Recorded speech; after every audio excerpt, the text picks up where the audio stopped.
Well, good evening, everyone. Welcome to the Raymore City Council work session for Monday, September the 18th, 2023. We have several items on our agenda this evening. We'll go ahead and start off with item A, the peculiar animal control contract. I'll turn it over to Mr. Fearborn. Thank you, sir. So the City of Peculiar is proposing that the existing contract is requesting that the existing contract that we have with them for animal control services be allowed to expire and be renewed on a different basis. While we don't have the contract itself ready yet, I'm going to turn it over to the chief to kind of describe what Peculiar is requesting. Good evening, Mayor and Council. Mr. Fearborn took my first two lines, so now I have to jump down and put my glasses up, and I apologize. So the City of Peculiar has requested a minimal use contract for kennelling and shelter services with Raymore Animal Control. You don't have the contract in front of you. There's been a couple things that I found in the contract I need to look at and maybe request a change to. That being said, once it's complete, we'll approach the council with the agreement at the regular council meeting, the approved final version. The biggest change in the contract that you will see will be a per animal per day. That cost will be $50 a day. The use is on an emergency basis with removal as quickly as possible. Removal means that Peculiar remove the animal from the shelters as quick as possible. Service provided under the agreement related to the sheltering services include acquisition and detained animals from representatives of Peculiar Police Department. So when we pick up the animals from the Peculiar Police Department, check-in and discharge documentation, care and feeding of animals during each day, and any expense incurred for animal medical care will be billed to the City of Peculiar. Peculiar will be responsible for animal owner reunification and long-term housing. We'll be watching close monitoring because what was asked of us was this use is only on an emergency basis. And it's quite interesting. The numbers kind of show they were preparing for this prior to. So in 2020, we did 50 animals. In 2021, we did 60 animals. In 2022, we did 61 animals. And the year 2023, from the start of the year till March, was 9 animals.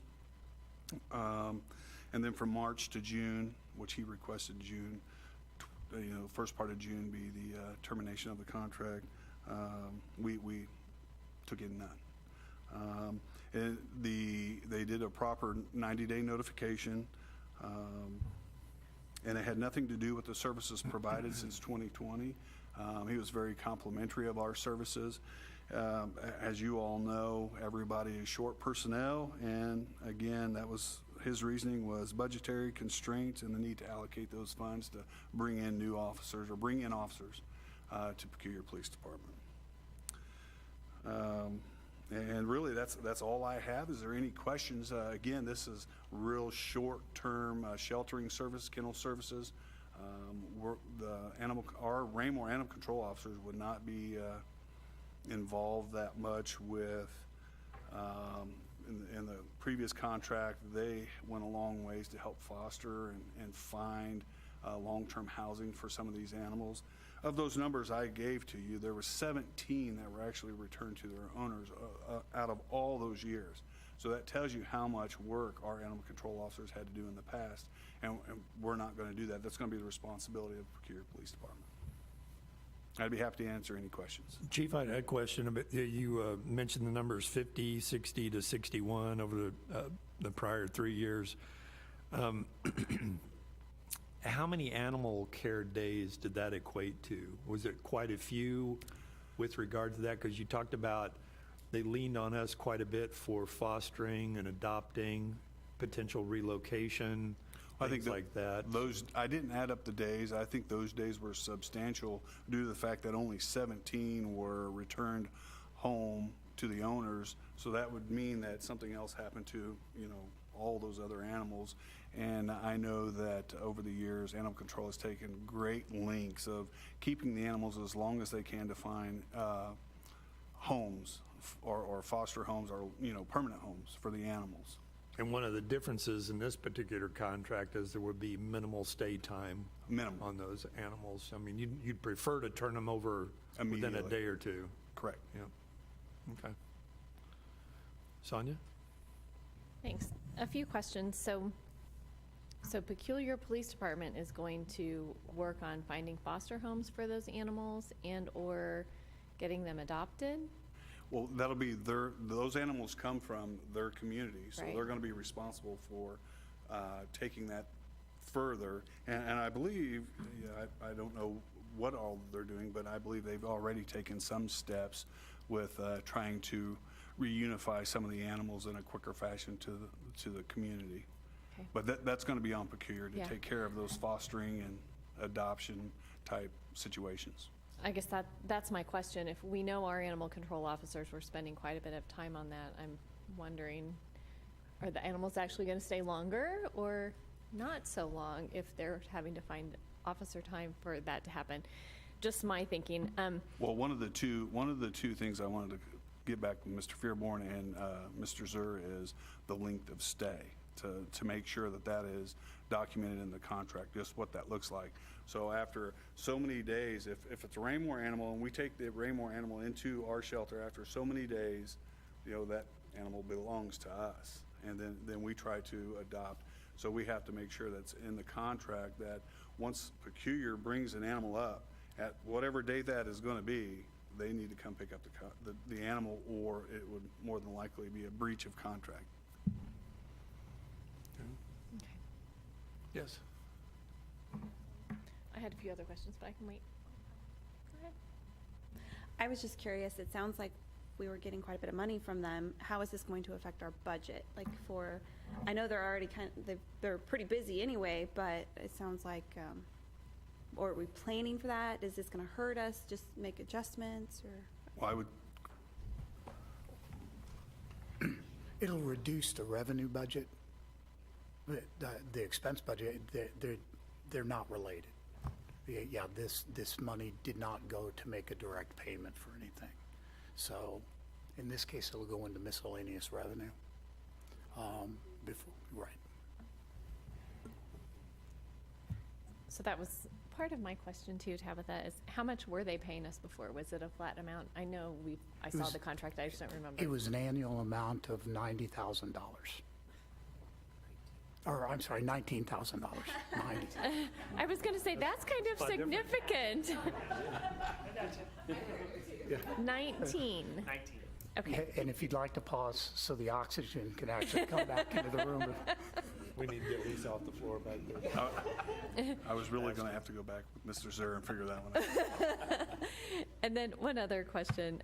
So when you were talking, I think I heard you say, but maybe I misheard, that we would actually pick the animals up from Peculiar, or they We would will bring them not. to us? They will bring them Okay, to us. very good. Thank That's you. just, we only went down to Peculiar in the last contract on those special rare occasions, and they're going to have to be responsible to bring their animals up. Anyone else? It has actually been described to me, sir, as the only time we are going to use, by both the city manager and the chief down there, we consider this to be an emergency contract. The only time they intend to be using this is on an emergency basis, they don't want this to become a regular service anymore.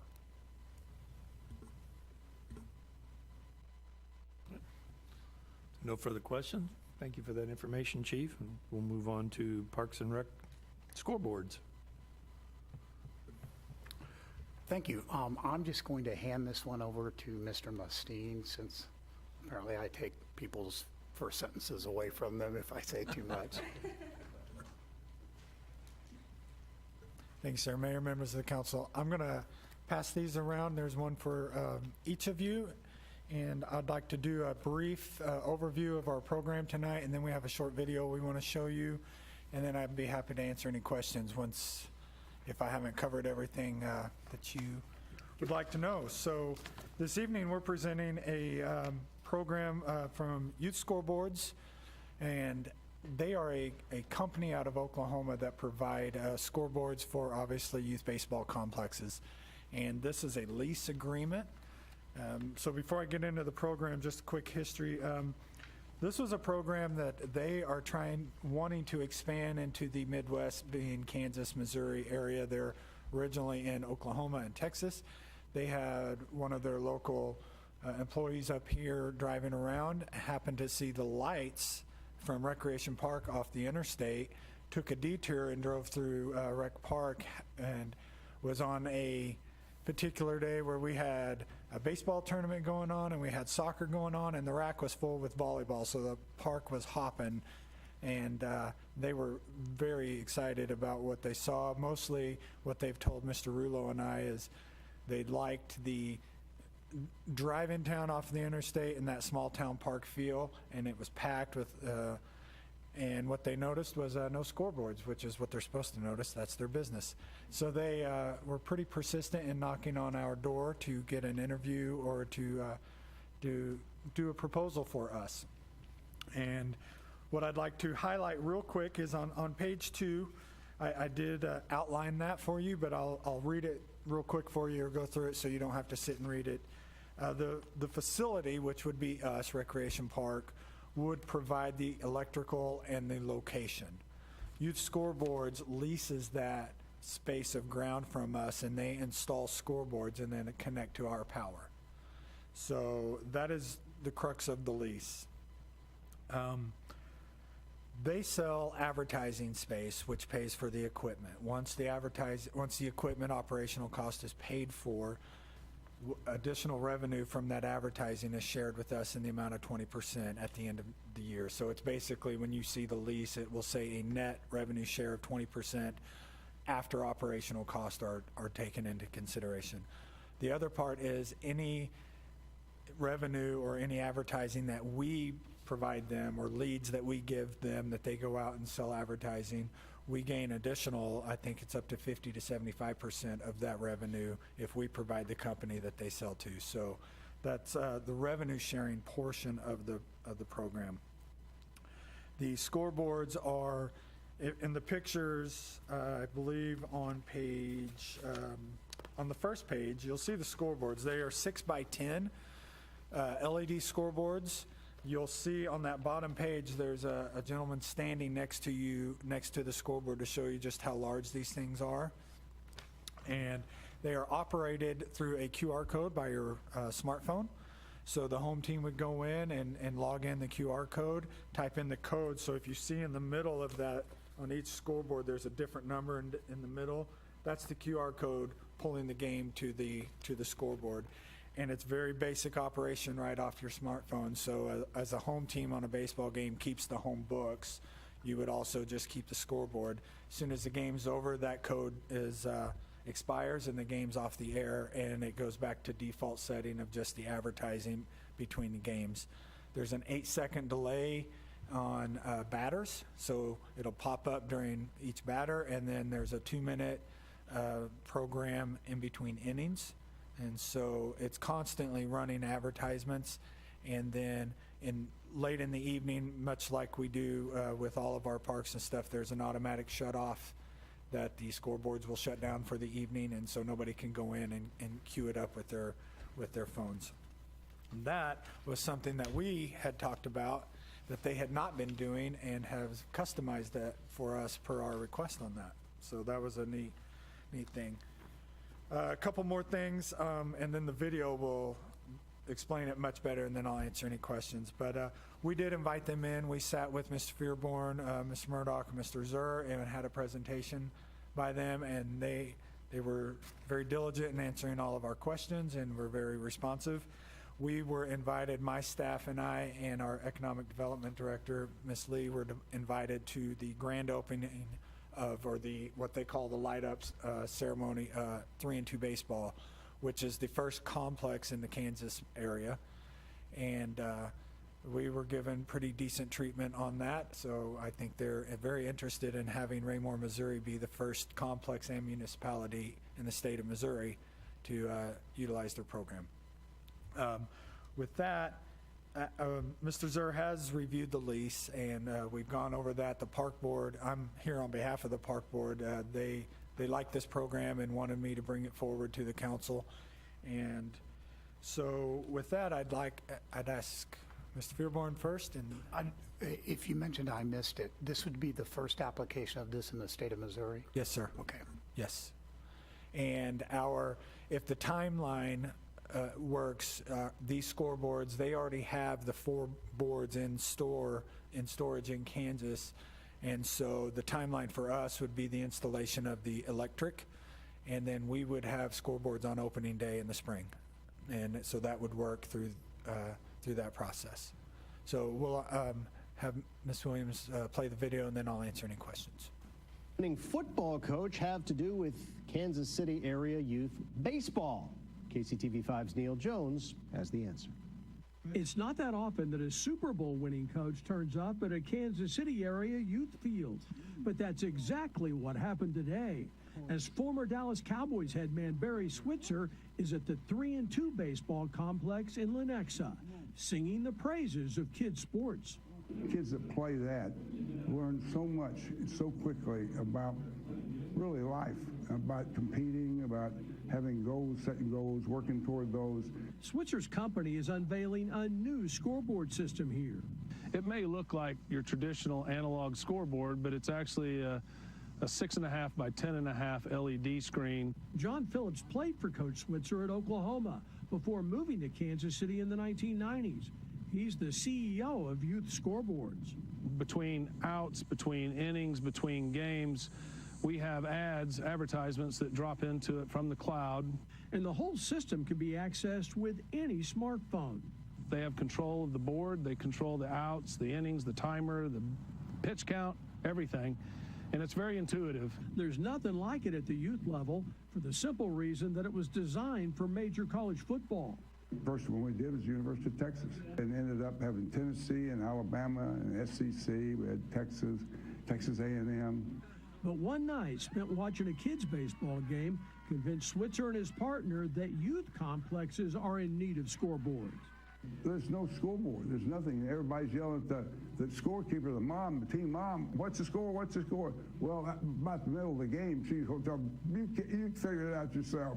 So a smaller version of their major college scoreboard was developed, and it's just been installed here in Lenexa. The 3-2 complex is amazing. It's been here for over 60 years, and it's a staple in the community. And, you know, it was the right place for us to debut this technology. But the best thing about these scoreboards might be the fact that as great as they are, they don't cost a single dime. No, not anything. We give it to them free. We take care of all the hard costs. We put in the installation investment, and we obviously take the advertising revenue then. Plus, when the initial investment's paid off, the complex actually shares in the advertising revenue, allowing any complex, no matter how small, to benefit from these modern scoreboards. So far, the reaction has been amazing. The kids really, really love it. You know, they all wanted to go stand in front of the scoreboards and take pictures. Youth Scoreboards hopes to install another 75 boards here in the Kansas City area before next baseball season. In Lenexa, Neil Jones, KCTV5 Sports. With T-Mobile for Business, our internet and voice bundle saves you more than 30% versus big cable. So, happy to answer any questions. Yeah, I was wondering how they were set up like that, because the pictures that you provided us looked like a traditional scoreboard. So Yes. that's pretty cool. So their portion of the installation, it's truly, all we do is provide power. Wires stubbed up, and they come in and they put in the racks that hold them. Particular softball, like our complex, which plays adult softball, if the need is there, they will put up protection racks right in front of it so that the adult softball guys don't try to ding them every time. So that is all on them. Coach Switzer said that it's actually free, and he's correct, except that it's a $1 a year lease, so they're actually paying us $10 up front for a 10-year worth of utilization of the ground. And then the scoreboards at 10 years are, if the lease is renewed, they will replace them with newer technology. When we were visiting, they had said that if technology advances within that 10 years and new boards are are just more efficient, they would go ahead and replace them even before the 10-year lease is up.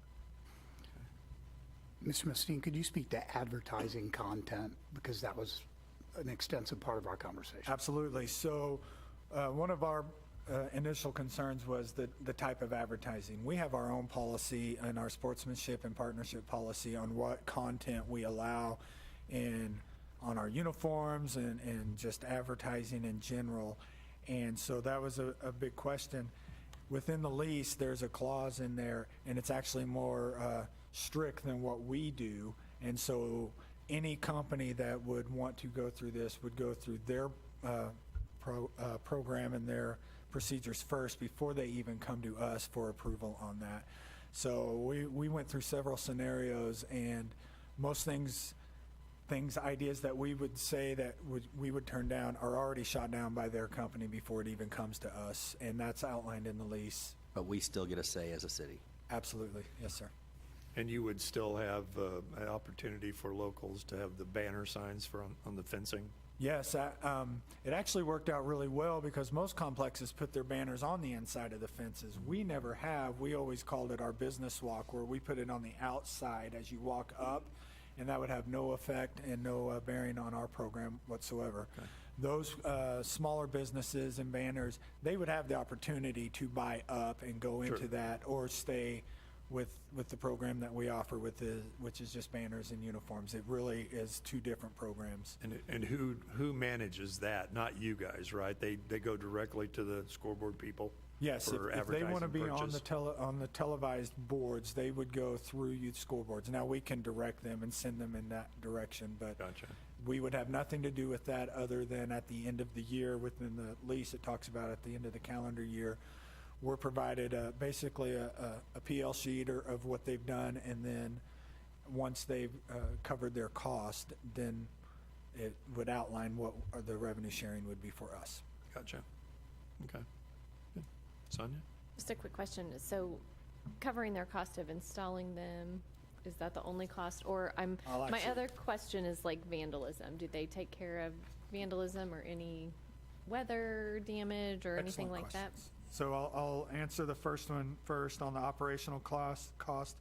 Includes the scoreboards themselves, the freight for shipping, and the install and the warranties of those, maintenance, sales, admin, and legal costs. So that would cover, on the maintenance side, we would handle day-to-day maintenance of things like that.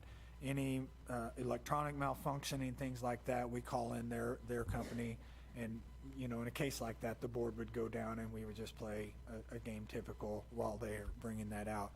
Acts of God, which would be insurance types things, our insurance, and they have an insurance that we are listed as additionally insured would take in and take care of those things.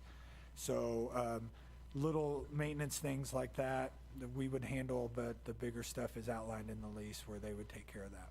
So it's very much day-to-day activities we take care of, but the equipment itself and the manufacturing side of it they handle.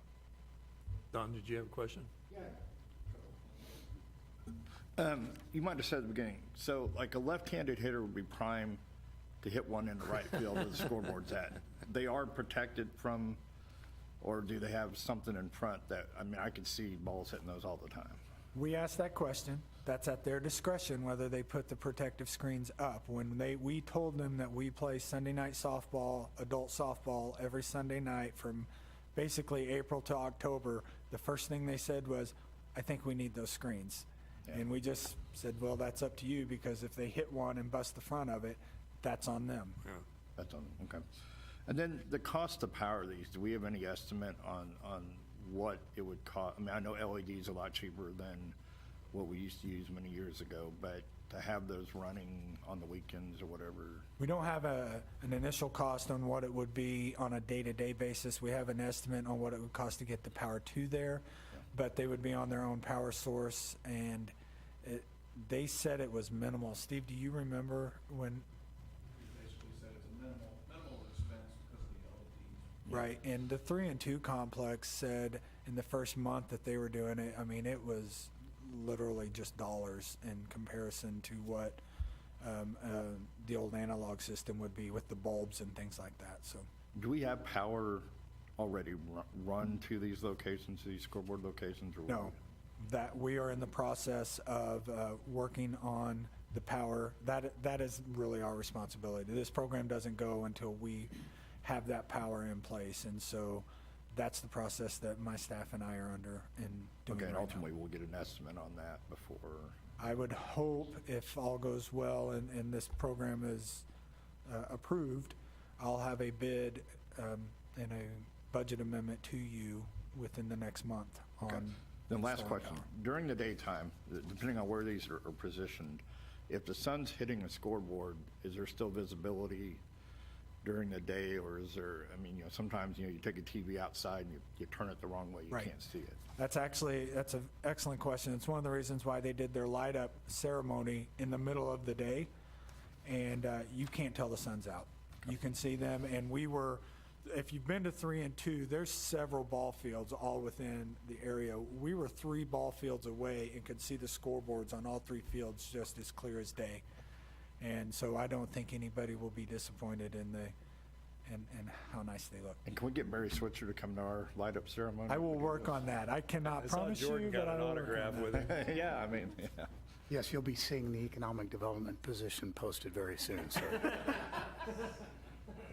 So Nate, do they have a timeline on the advertising? So if a game is not going on, is the advertising scrolling Yes, sir. through on a regular basis? Yeah. Do those boards shut down with the park hours, or do they keep scrolling?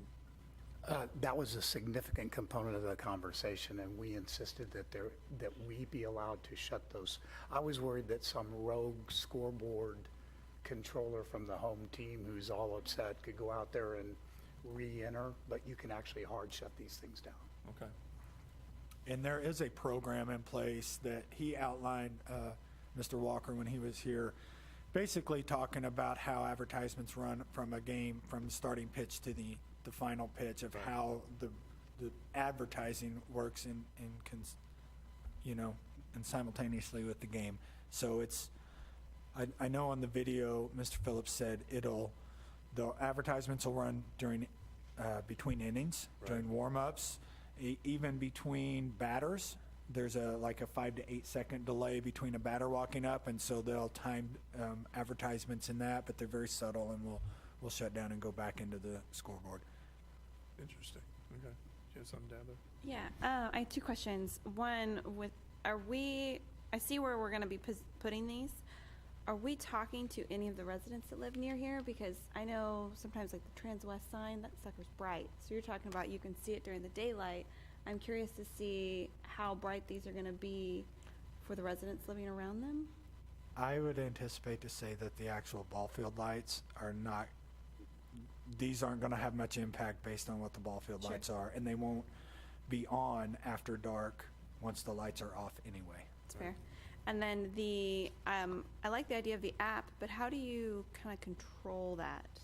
Like we're talking about a rogue person, like is only certain people going to have the app downloaded, or say 8 people or a Anybody with teenager? a smartphone can go up and do the QR code. Sure. But that code has a game code. And so once that game code's placed active, Yeah. it's not the scoreboard becomes inactive for anybody else. Okay, so only one person can control So it. if I activate it and I'm running the score and then you come up and do it, it won't do anything Okay. for you. Thank you. Sonia, do you have something? Just to clarify, so I assumed they would only be on during games. Is that correct, or they're on from sunup to sundown? They were probably, the boards are on from sunup to sundown, but they're not activated. So you're not seeing advertisements scroll when nobody's out there.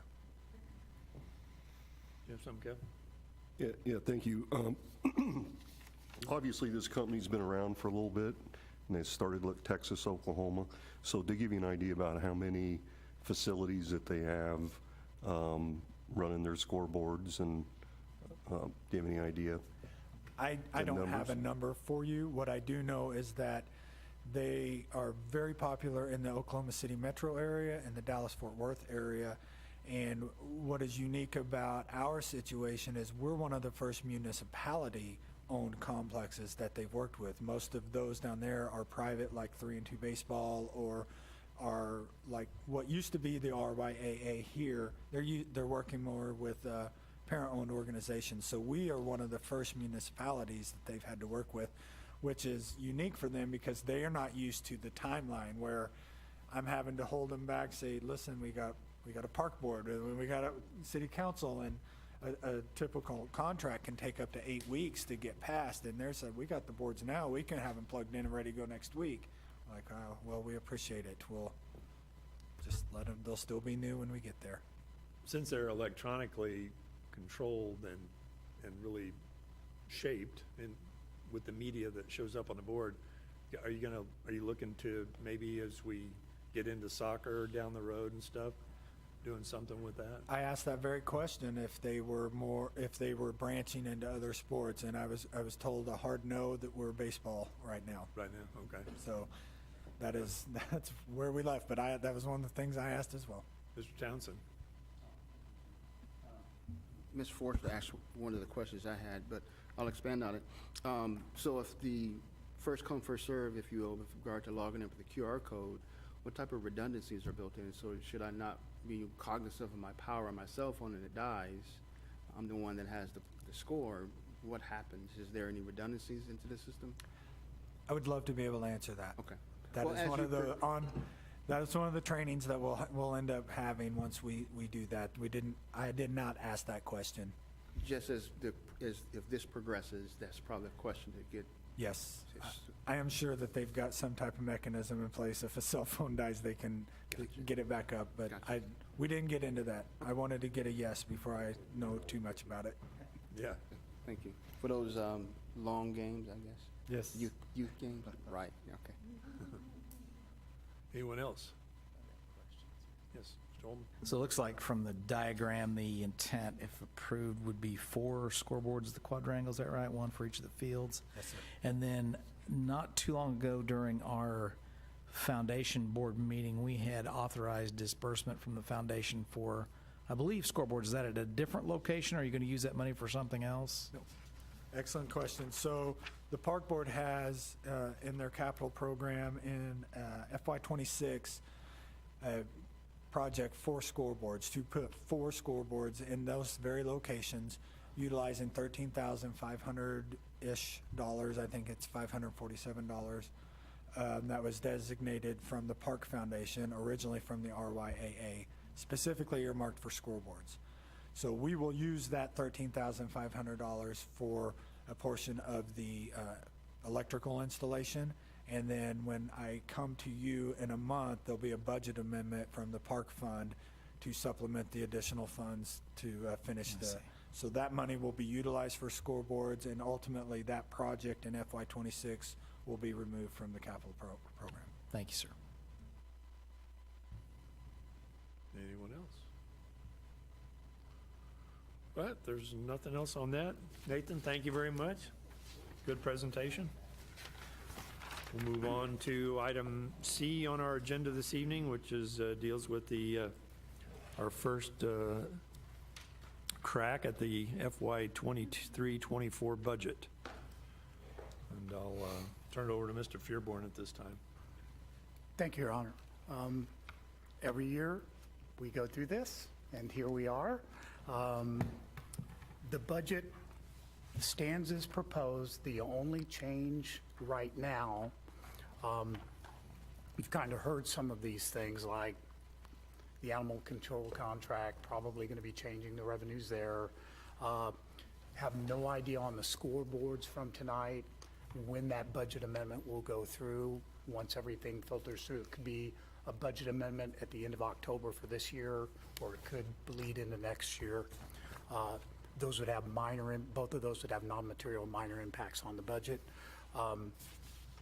However, normally at this time, staff has, in past years, we did not last year, but in past years, we have had a list of possible things for the city council to consider. Right now, I am still kind of in the mode of, frankly, landfill mode, where I have no idea, and I used the term 3 times when I presented the budget, murky. So staff at this time has no staff-generated recommendations to the council, but would stand ready to hear anything that you would like to have us include in the budget. I know some of you do have some items this evening. Okay. That concludes staff report, sir. Well, I'm going to go ahead and kick it off then, and I'm going to request $50,000 be placed to the side for All Traffic Solutions. It's a company that provides portable radar signs to be placed in neighborhoods. I'll pass these. You can kind of take a look at the different bids. The reason I say $50,000 is there is one that's part of the project. There's right around $5,000 for a fairly fitted radar sign that can also do data gathering, not only alerting the traffic of their speed in that particular area, but it also gathers data. There are some that we can even add solar to that will extend the life of the battery for that particular location. As I said, they're portable. There's a mount that goes on any kind of a metal pole in the neighborhood, could go below the speed limit sign. It could go on any other sign that's in the area. It could go on a light pole, be strapped on a light pole, and then the base would stay there for re-entry of the education sign, the radar sign that we would place at that location for our regular locations that get complaints on. Creekmore Drive comes to mind. We want to get both directions. We can put the radar trailer out, but that's a significant amount of personnel time to monitor that, take it out, set it up. These are very quickly done. It takes no more than about 5 or 10 minutes for them to attach the sign to the post, if that much. If they're fully charged, they'll run for several days. If we put the solar power option on it, they can last even longer. And as I said, some of them can gather data for us so that we know that the complainant in that area is accurate in what they're seeing with regard to the vehicles in that area. We have 2 radar trailers, maybe even 3 radar trailers now. Like I said, they're cumbersome and are oftentimes subject to vandalism. We feel like the smaller ones are fairly unnoticeable, and we could put them at a height that would be difficult for vandalism, yet still be able to alert the community of the people as they go down the street. And the other thing with the trailer, it only gets one direction. If we had a cadre of these, 10 of those, that we could put throughout the city, several at a time, you could grab both directions, and the data that comes off of those could be compiled and very useful to the engineering department for the studying of speed in that particular area. They've become quite popular. You've probably seen them in other communities as you traverse their side streets.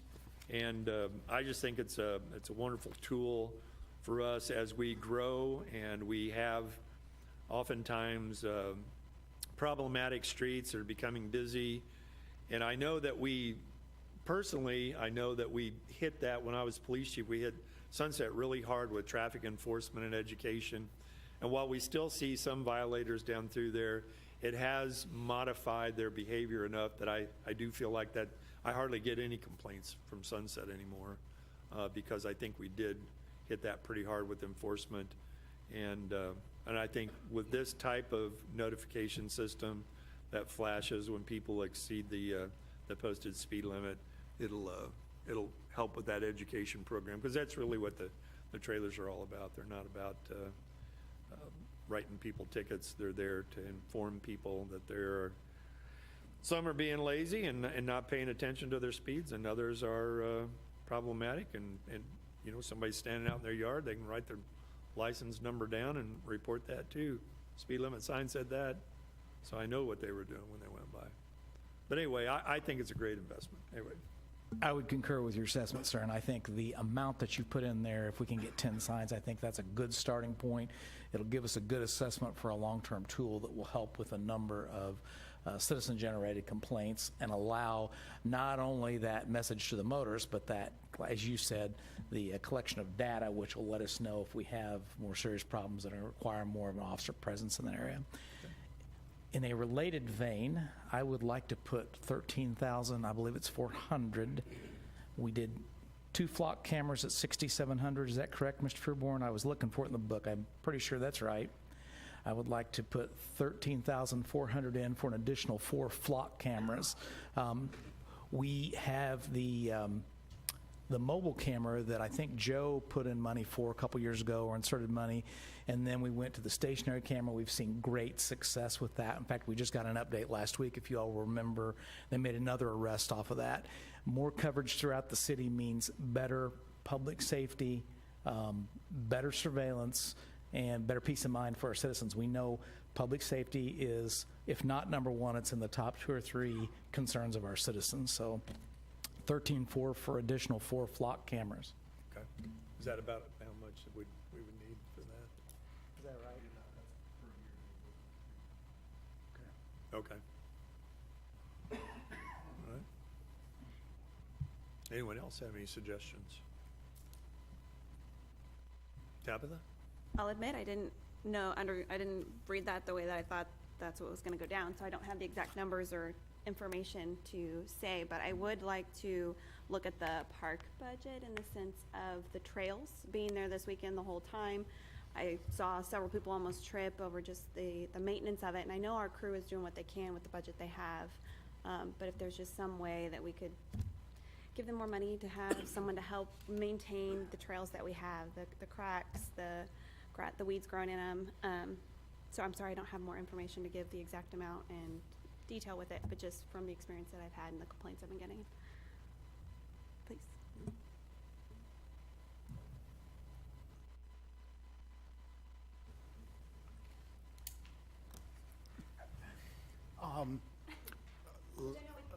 I know we just put some money towards that, so I know there's a process, but I didn't know if just. I'm just trying to think about how to give the council, give us 2 weeks to get some kind of numbers together as far as what, you can sit down. Stop, after you look at it. I was hoping for moral support, not numbers. Yeah, maybe we can get a lineal foot cost and a prioritization, because what we have in there now is both kind of a miscellaneous as well as some dedicated, like we have in a hard amount that goes from the circle of Rec Park up to Lucy Webb. That's more of a roadside trail. Some of the trails aren't under our control, like the trail in Creekmore is actually Cooper responsibility. It's probably the worst trail in the city. But let me get some numbers for you and some sort of a prioritization so you kind of know what maybe could be proposed there. Mr. Ullman? Just for information, so worthwhile projects, certainly. That becomes, you can put money towards that one time, but that's a continual maintenance cost. They're like roads, they deteriorate. So we have in the past, for example, bumped road budget up for 1 year. So you're not going to get that satisfaction of fix it and be done, just FYI. I don't know what they'll come up with, but it's one of those things that we have to be a little cautious with in budget, because if you put that out there, there becomes a little bit of the expectation that we're going to be able to do that going forward every year. So I'll be interested to see what staff says, but I think it is a worthwhile project, certainly. Yeah, for instance, I know that prior councils have decided that when they get to this point, that they feel like they could put more money into either curb replacement or sidewalk replacement and do more linear footage that year by putting, say, $250,000 to add to the existing budget to add more curbing if it's necessary. We're always behind the curve on curbing and sidewalks, so yeah, that, it'd be interesting to see what they might recommend with regard to the trails. And I agree with that. I was just thinking about whenever we've had the meetings, everyone's talking about the trails, and that's how it springs, so I just wanted to make sure, and we're looking at that. But curbs are obviously as important as well, because maintaining the water and getting it where it needs to go and stuff like that, but, thank you. Mr. Barber, did you have something? Mr. Baker? Okay, I'm amphitheater, pro amphitheater, and think we need to, I guess, highlight that more. Not sure on the dollar amount. I don't know if this relates to page 48 on the signs in the park. It might be something that one of you may know. But I would like to propose that we put money towards a sign to replace the monument that is directly west of Taco Bell on the entrance down to Hawk Ridge Park. It's on 58 right now. It's Remington Estates or whatever. I don't know if that's something, apparently we may be able, we own that or potentially control that. But from a perspective of letting our citizens know that we do have Hawk Ridge Park down that road, and we do have an amphitheater, although the entrance to that amphitheater hopefully someday will be on the east side of it. I think we would get a lot of bang for our buck by adding a sign out on front on 58 Highway that potentially may have a signage LED function to it, but if not, something that would draw attention to people that, hey, I didn't know we had an amphitheater. Hey, here's where Hawk Ridge Park is. I know in this budget it's $80,000 for 3 signs for the parks. Don't know exactly what that may cost to look into something like that. But I do think with the proposal of maybe the amphitheater being open, you know, every other Friday next year and things like that, I think it would be something that, as far as our citizens, it would be something that they would appreciate and inform them, and something to be proud of. So I'm not sure if that's page 48 where we're looking at that one at, but. Yeah. If I recall, I know Mr. Freeborn's looking it up, I put money towards exactly what you're talking about last year. I think it was $50,000 per sign, 3 locations, that possibly being one of them. I thought, was it $150,000 that we put in there that would still be accrued, but I know staff had said that they thought we would probably need a bump in that due to inflation, certainly, and some of those kind of costs. Yeah, last year we put into the restricted revenue fund, it is still there, $150,000, $50,000 per sign. The initial proposal was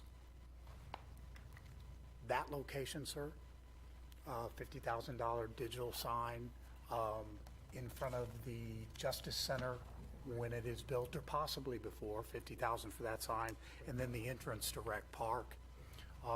Certainly with an emphasis on, there's a park here, and what activities are taking place in the park at any given time. And that island is in fact owned by the city. That was $50,000 per sign last year. Certainly a bump in that amount, because if we don't do the Justice Center right away, probably gonna need a little bit more for that one, and there has been about a 9% inflation factor in the last year on that particular piece of equipment. And they're not installed yet, obviously.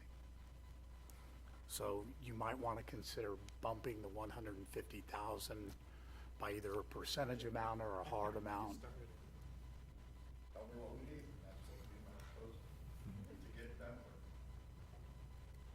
Oh, now you're just being picky. Well, if you put an additional, with 30, if you put 30,000 in, that's 10,000 per sign, bumps it up to 180. Ought to give you a pretty good coverage. If we don't spend it, it goes back to the general refund or revenue fund. So it's not like you're, you know, it's goes into restricted revenue. We buy them, and we buy them for 120. Then that the rest of the money goes back. So, but you make your proposal on your amount. Do you have something to add? No? Okay. I mean, it's fine. Okay. It's good. Yeah, we're good. If we're going to be cautionary, I would think a 10% add to that would be sufficient, knowing that it is a priority of the council. And if we had to come back, if we save a little bit money when we bid them out, great. If we have to come back for a little bit more, knowing that the council is supportive of the project and wants to see the project go in, that would give us flexibility either way. Do we even have an idea of the kind of size sign and double-sided? What are we It'd be talking about? double-sided, visible from both. And again, part of this would be if within the Justice Center budget, something was integrated into that, we save even more and can go with an Gotcha. even better sign at the other two locations. So 15,000, 5,000 per sign, your 10% bump, is that what you're saying, sir? Is that your I think recommendation? that would be adequate for now, sir. Okay. Was 15,000 sign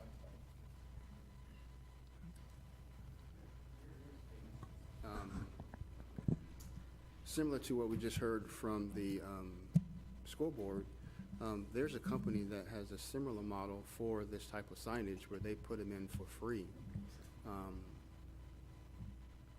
The cost is borne by advertising, so it's not solely owned by the city. So we'd get I think at the time I understood the concept, you'd get a page or whatever the page was to advertise city-specific things, but then the rest is true advertising dollars with the cost of installation borne by the entity, or whatever that is. So if you're interested, I'll have to dig through files to see if I still have that to help cost. And it has various applications, double-sided, doggone stadium-size stuff to traditional street entrance signage. So it's a thought that's out there that there's opportunities similar to this for true like park light signs that may have some cost benefits. So. Yeah, first blush on that from me is I'm not sure we want to, because we don't allow that kind of thing on our website or our social media. We don't push private advertising. If it's a city sign and we're advertising events of the city, I'm not sure I'd want to offer that up for outside advertising. Again, you're compelled to begin trying to, like they're trying to make sure just certain advertisers, fall within that and not the strip joint down the street. So, I don't know. I just am not. Yeah, there is one. Anyway, Kev, go ahead. Yeah, I think I would concur with that. I mean, it's a little different in sports. We're kind of used to teams being sponsored by businesses and that type of thing. And so I think that's, not that I'd be totally opposed to it from a city standpoint, but I think that's a slippery slope probably that we'd want to separate, just use that for official city business and city functions and that type of thing. I mean, I could be convinced otherwise, but I'm leaning towards I that. applaud the idea. It's a good idea, yeah, it's a Saving good idea. money for the city by allowing for that, but I don't know. First blush, I said. If I could add, I just think a sign with advertising, after a while, I would stop looking at it.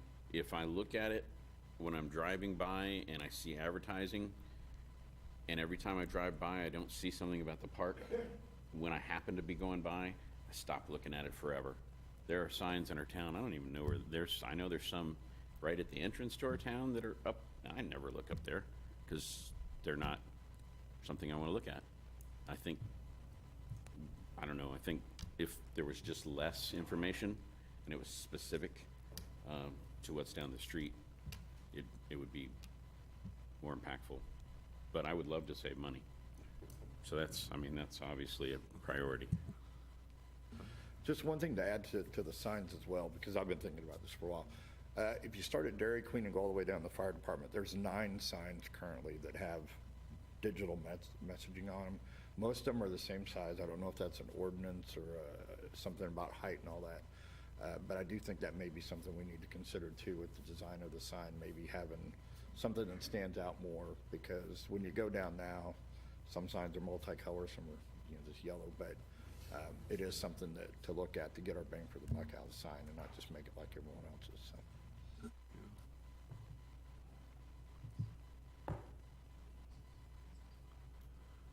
Anybody else have any ideas? We've got several weeks left. I won't be here at the next work session, so Sonia will be running that meeting on October the 5th or whatever date it is. 2nd, 3rd, whatever it is, that Monday. Don, go ahead. Sorry about all the time. Do we own any signs as far as the Public Works Department that has like portable message boards, like construction ahead or anything that we We've could rented them. I use? don't think we own them. We've rented them. We are going to be coming to the council with an ownership of one, and I have been, the Dean Avenue closure pointed out in very, very stark relief that we need at least one of those. And so we're going to be coming to you all with a budget amendment for this year. I have them pricing them out. Started with just an arrow board. Quickly got them off of that to a full Public Works message board that could be used for other items as well. And that was my thinking on that, that if we own that, like especially like during the fireworks season or when we do our fireworks show, a lot of people say we don't, we didn't know there's fireworks on Friday night, but if we position those like up by the old Slotsky's area right on our city border, maybe on each side of 58, then on Dean Avenue, I think it'd be a great thing like a week prior to like the fireworks event that we have those going on 58 and North Cass Parkway. I mean, that as people enter our city, they see those messages for that or an amphitheater concert. I know we couldn't leave them out there all the time, but it'd be if we owned it, it might be a cheaper way of also messaging our citizens and not relying upon social media and that type of stuff. We just have to be, the caution there is we cannot violate our own code. And people are very, very quick to point out when we violate our own code. Yeah. I'd love to put them out with a kill the landfill sign. Yeah. Kevin? I guess the signs could just go to the city website. Every bit of information about the city is on our website. If you don't know, then that's your fault.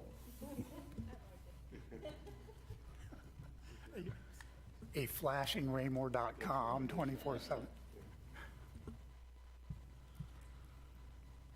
Anything else? All right. Well, there's nothing else. Well, that brings us to item C, which is other. The only thing I was going to report is that yesterday I attended a celebration for Constitution Week up at St. Paul's Church, and the 3 chapters of the Daughters of American Revolution were there for my presentation of a proclamation for the recognition of Constitution Week, which runs from yesterday through next Sunday. And anyway, that's about it.